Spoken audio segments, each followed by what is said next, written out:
বাকি দুনিয়া কাজ নিয়ে ব্যস্ত। হায় রে, আমার কাজ তো দূরে থাক, এখন আমার মাথায় বিরিয়ানি বিরিয়ানি ঘুরছে। দিল্লির এই ঠান্ডায় বাইরে বেরোনো মানেই জমে যাওয়া। কিন্তু বস, আমরা বাঙালি, এইটুকু ঝুঁকি তো বিরিয়ানির জন্য নিতেই হবে। রওনা দিলাম বিরিয়ানি অভিযানে। আরে ভাই, বাইরে এত ঠান্ডা যে মনে হচ্ছে নিজেই ফ্রোজেন চিকেন হয়ে যাব।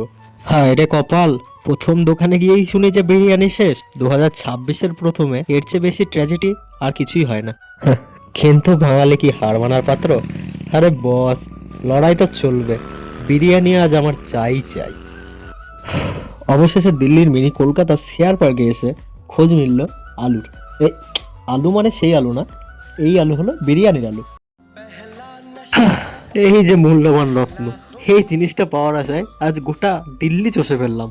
আরে, বিরিয়ানির গন্ধ নাকে আসতে না আসতেই আমার ঠান্ডা যে কোথায় চলে গেল আমি নিজেই টের পেলাম না।